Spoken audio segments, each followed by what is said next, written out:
Assalamualaikum warahmatullahi wabarakatuh. Puji syukur kita panjatkan atas kehadirat Allah Subhanahu wa taala karena kenapa pada kesempatan kali ini saya bisa menyelesaikan tugas metodologi penelitian saya, yaitu sebagai membuat proposal.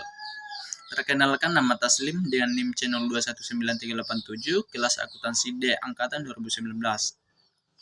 Di sini saya mempunyai judul yaitu analisis penerapan pajak pertambahan nilai atau PPN pada Kartikasel Wonomulyo, Kabupaten Polewali Mandar. Adapun latar belakangnya yaitu pajak merupakan sektor yang sangat penting bagi sumber penerimaan negara. Dalam pos penerimaan anggaran pendapatan dan belanja negara atau APBN, sumbangan pajak memiliki porsi yang lebih besar dibandingkan dengan sumber penerimaan lain atau non-pajak. Dari 2010, pajak merupakan kewajiban yang harus dibayar oleh masyarakat, baik pribadi maupun badan, dari pendapatan atau penghasilannya kepada pemerintah yang ditujukan untuk kegiatan pembangunan di segala bidang. Penerimaan pajak yang kurang maksimal dikhawatirkan akan menyebabkan pemerintahan mengalami kesulitan untuk membiayai seluruh pengeluaran negara, yakni yang berhubungan dengan pembangunan atau penyediaan fasilitas umum berupa jalan, jembatan, rumah sakit, dan lainnya sebagainya. Di Indonesia terdapat begitu banyak jenis pajak yang tentu saja hal ini dapat menambah pendapatan negara. Dengan begitu banyak jenis pajak yang ada di Indonesia, salah satunya adalah pajak pertambahan nilai atau PPN yang menggantikan pajak penjualan PPN sejak April 1985 yang ditetapkan berdasarkan Undang-Undang Nomor 8 Tahun 1983 sebagaimana telah diubah dengan Undang-Undang Nomor 42 Tahun 2009 tentang pajak pertambahan nilai atau PPN dan pajak penjualan atau barang mewah PPN-BM.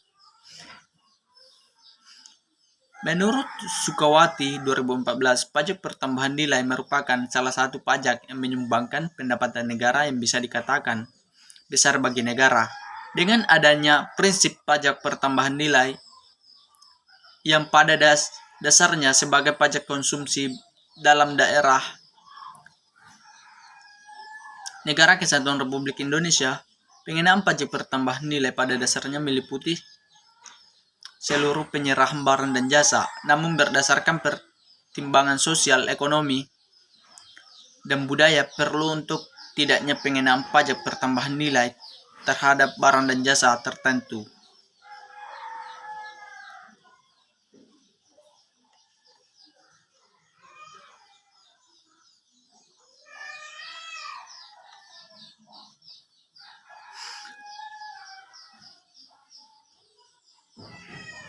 Adapun rumusan masalah yaitu berdasarkan identifikasi masalah yang telah diuraikan, maka penulis membuat rumusan masalah dalam penelitian ini.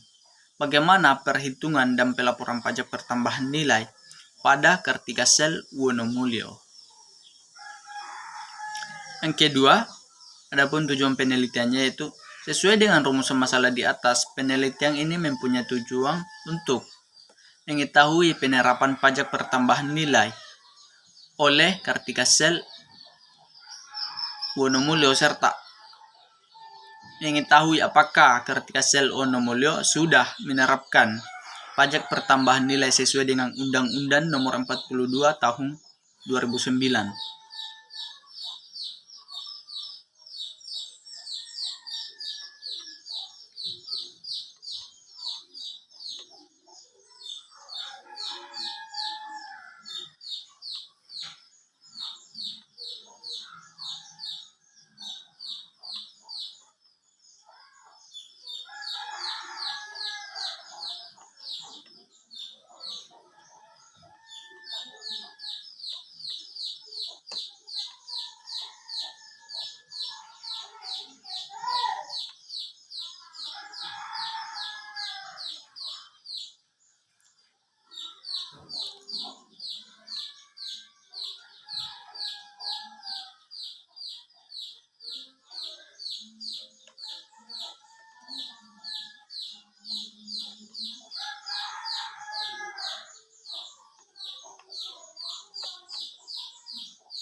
Adapun penelitian terdahulu, yang pertama peneliti dan tahun yaitu Dumais Elim 2015, judul Analisis Penerapan Pajak Pertambahan Nilai PPN pada CV Alfa Perkasa Manado. Variabel yang diteliti pajak pertambahan nilai. Hasil penelitian atau kesimpulan, CV Alfa Perkasa Manado telah melakukan pencatatan dan pelaporan sesuai dengan Undang-Undang Nomor 42 Tahun 2009. Yang kedua, Damayanti tahun 2012 dengan judul Analisis Perhitungan Pajak Pertambahan Nilai pada CV Sarana Teknik Kontrol Surabaya. Variabel yang diteliti perhitungan pajak pertambahan nilai. Kesimpulan, hasil penelitian menunjukkan bahwa perusahaan masih belum menerapkan pajak pertambahan nilai sesuai dengan Undang-Undang Nomor 42 Tahun 2009. Adapun penelitian terdahulu lainnya yang tidak sempat saya jelaskan,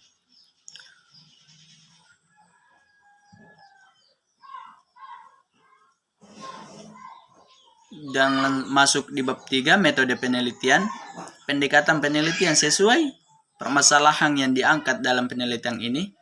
Peneliti menggunakan jenis penelitian deskriptif kuantitatif. Penelitian deskriptif Supardi 2012 adalah suatu penelitian menggunakan data kuantitatif yang terdapat dalam laporan keuangan, di mana melalui teknik pengumpulan, pengolahan, penyederhanaan, penyajian, dan analisis data, dan memberikan gambaran yang teratur tentang suatu peristiwa melalui observasi. Sekian pemaparan proposal dari saya. Wabillahi taufiq wal hidayah. Assalamualaikum warahmatullahi wabarakatuh.